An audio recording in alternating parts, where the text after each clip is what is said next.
Assalamu alaikum dear students of class 8. I hope you all are doing good and safe at home. I, your course instructor, Ms. Kiran Amjad, welcome you all in AppSec's online support program. Dear students, this course will give you the confidence to create meaningful online learning experiences. Dear students, school closures and other disruptions to your daily life don't have to prevent you from growing and learning. So this learning makes it simple and convenient to keep building vital skills for your future. Whenever we are faced with a sudden change, such as global pandemic, it can be hard to adjust, especially if it is not your choice or your preference. But there is, as always, a silver lining. So this platform is an agile, dynamic and effective way to learn, grow and train. So dear students, let's continue discussion of this week.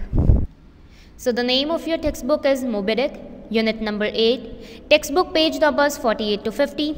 The topics that we are going to discuss this week are account writing of day of the storm, past incident, use of first person singular, past tenses, plenty of adjectives.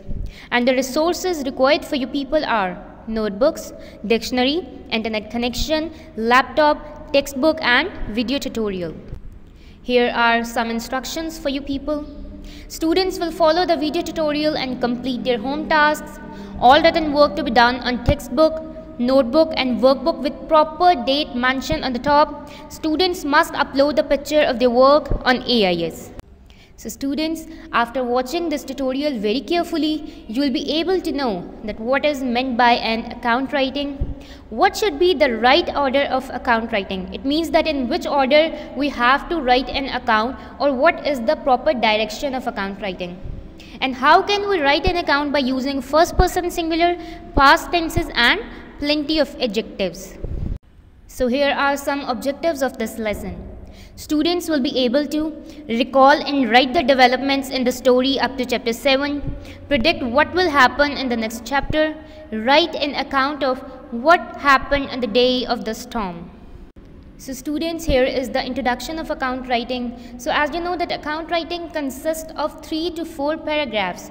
It could be any personal account, it could be any professional account, but you have to follow the proper order. You have to follow the proper direction while writing an account.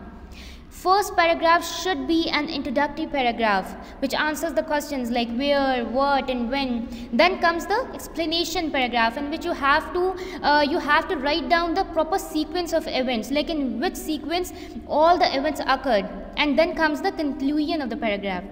Account writing refers to an account in which subject may or may not be included, and it is done in order to provide the reader the order. Order should be followed.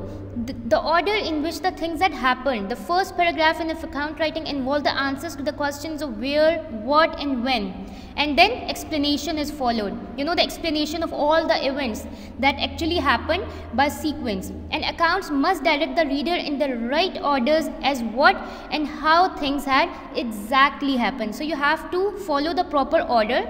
First paragraph should be introductory paragraph, then comes the explanation and then comes the conclusion. So here comes the explanation. The candidate should not jumble the sequence of the event. This should be presented in the right order, as I told you earlier. The tone of an account totally depends on to whom the account is written. If the question clearly states the accounts should be written to a headmaster or an inspector, a police personnel, it means it could be any formal account. Then it is pretty obvious that the tone should be formal, polite and respectful because it is formal account. It is not a personal account. It is formal account. Tone should be formal. An account can have personal feelings. Now they are talking about the personal account. That if you're writing a personal account, it could involve any emotive language or sensational words and phrases. But relevant information should be involved. Like if you're writing a personal account, you should involve information sequence by sequence, but you could use sensational words and phrases, but there should be relevant information, and purpose is to inform, not to entertain. Like you have to if you have to inform them about any past incident, about any event occurred, it could involve relevant information. And candidate is free to give his opinion about the event. He may provide suggestions to certain matters even if he/she is not asked to. He could include any, his or her opinion about the event, but the purpose is to inform, not to entertain. The sentences can be varied in style and structure, conforming to the details and information being provided. Like, it depends upon that which type of account you are writing. It could be any formal or it could be any personal account. Students, here is the example of sample writing for your ease. This is an account writing of a lady who is telling that what actually happened to her, and this is the real incident that happened to her, and she is telling by sequence that what actually happened. And this account writing consists of 4 paragraphs. First paragraph is about what, when and where actually the incident happened. Then comes the explanation, and she is telling each and everything in sequence, and then comes the conclusion, and she is also telling something about the slavery, and she is giving her opinion. So watch this and read this sample writing very carefully so that you may know that how to write an account. Thursday, 2nd Feb 1896, to local magazine Islamabad, from Harriet Brent Jacobs. This is to state that I have been hiding in my grandmother's attic since 2 years. Attic means it could be a section of a house below the roof. After my grandmother died, I was given to Dr. Flynn. He freed my children but treated me cruelly, so I ran away. Now she is telling something about her and something about slavery. That is how I ended up in my grandmother's attic. I watched my children play from a hole in the roof, and I was waiting for an opportunity to escape to the northern states of America, where slavery had been abolished.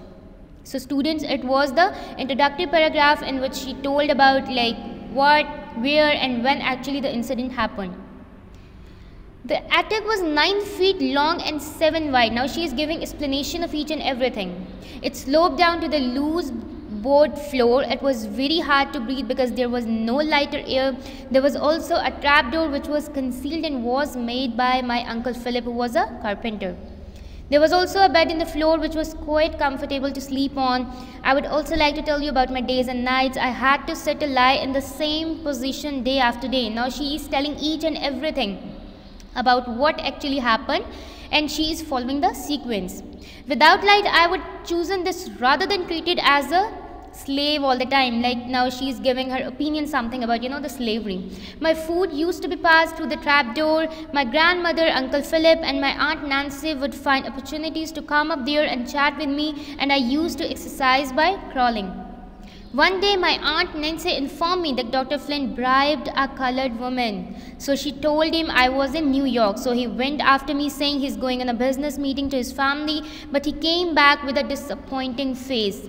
He still didn't give up. After that he bribed my children, and they said they don't know. After that I could feel in a relief traveling in my body. I would like to give a suggestion. Now she is giving suggestion to online community, to the girls out there like me, not to lose hope no matter what happens.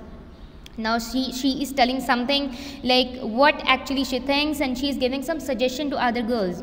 It was very hard for me to survive in an attic for such a long time period without enough light and air, but in my opinion life like this is better than slavery. Student, please read down this sample writing very carefully so that you may know that how to write a proper account. Okay students, you have to understand these terms very carefully for writing an account so that you can easily write an account. First person singular. First person is always the person who is speaking. First person indicates the speaker, and singular means one person. First person pronouns always refer to the speaker himself. These pronouns are only used when the speaker is making a statement about himself or herself. Singular first person pronouns include I, me, my, mine and myself. It uses the subject pronoun I. For example, I prefer coffee to hot cocoa. I is the first person singular. If it would be we, that would be first person plural. But here, first person singular is mentioned. I prefer coffee to hot cocoa. I think I lost my wallet. I can't find it anywhere. Oh, I could just kick myself. Now he is talking only about himself. So he is the first person who is actually talking, who is actually telling, and he is telling about himself or herself. One person is included, so he is the first person singular. Okay students, here is the list with examples of the first person singular words we use in writing and speech. You have to understand these terms so that you may write an account. Number 1 is the I. As I told you earlier, I is the subject and I is singular. For example, I prefer coffee to hot cocoa. It is the first person singular. I is the first person singular. Second one is me. Me is the object and singular. Example, Jacob embarrassed me.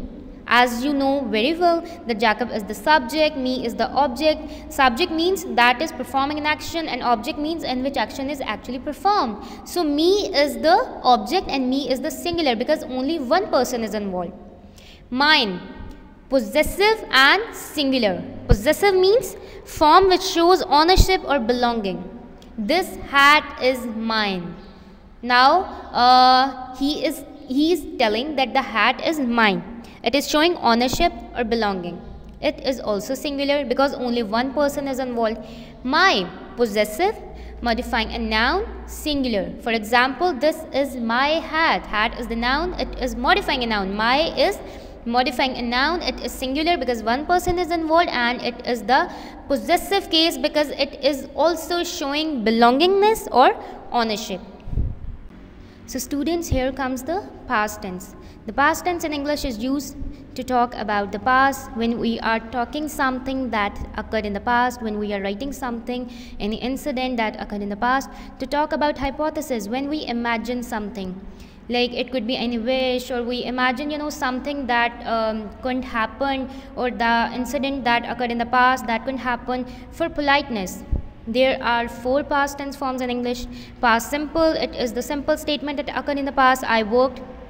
Past continuous, like any activity, any action, that was continuous in the past. I was working, like it is an activity that was continuous in the past. Past perfect, like the activity happened in the past, I had worked. And past perfect continuous is the tense shows that an action that started in the past continued up until another time in the past. I had been working. Usage of past tense. We use these forms to talk about the past. He worked at McDonald's. He had worked there since July. Now we are talking about the past, so we use past tense. To refer to the present or future in hypothesis, as I told you that when we are imagining something, or it could be any wish.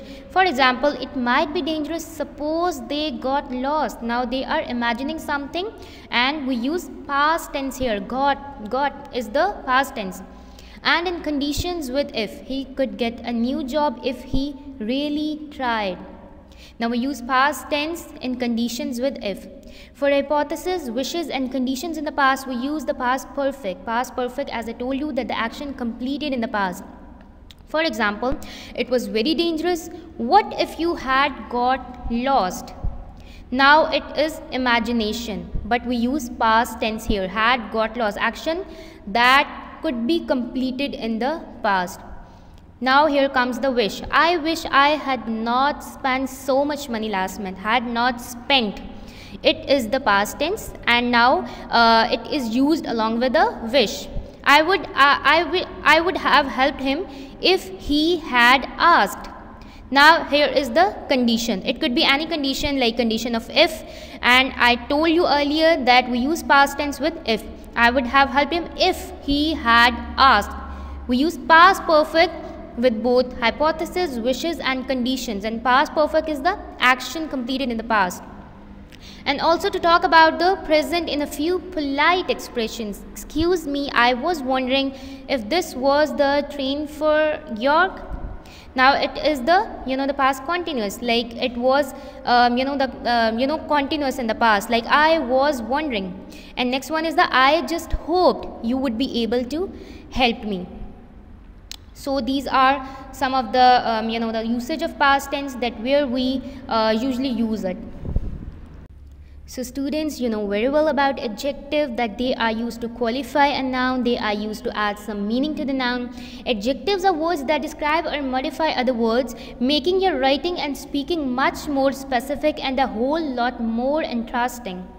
Words like small, blue and sharp are descriptive, and they are all examples of adjectives. Because adjectives are used to identify or quantify individual people and unique things, they are usually positioned before the noun or pronoun. Like they are used to add something to the meaning of the noun or pronoun that they modify. For example, they live in a big, beautiful house. Now house is a noun, and big and beautiful is modifying a noun. They are qualifying a noun. Since it's a hot day, Lisa is wearing a sleeveless. Now they are modifying a noun. The mountain tops are covered in sparkling. On her birthday, Brenda received an antique vase filled with fragrance. These are all adjectives that are used to add something to the meaning of the noun, or they are modifying some words. Students, now here are some tasks assigned for you. You have to write an account. I gave you the central idea that how to write an account. I told you each and everything. Now imagine that you are Starbuck. You know very well about the Starbuck, about the character Starbuck, and you know very well that what actually happened between Starbuck and Captain Ahab, how Starbuck got angry, what was the incident, what was the reason. You have to write a personal account. Write an account for your family telling them what happened at the day of the storm. You know very well that what actually happened on that day, and you have to imagine that you are Starbuck and you got so angry with Captain Ahab. Explain how you felt and what you thought about the captain's obsession. Now you have to mention your opinions, your ideas, that what actually you think, and if you were in the place of Starbuck, what would you do? How to write an account of the past incident using first person singular, past tenses and plenty of adjectives. As I told you very descriptively about first person singular, past tenses, adjectives. Now you have to write this incident by yourself. You have to write any past incident that actually occurred, and you have to write an account, proper account. Like I told you that you have to write the introductory paragraph, explanation, conclusion. There should be 3 paragraphs. 120 to 140 words mean there should be 3 paragraphs. You have to write an account, and you have to do it by yourself in notebooks. Thank you very much.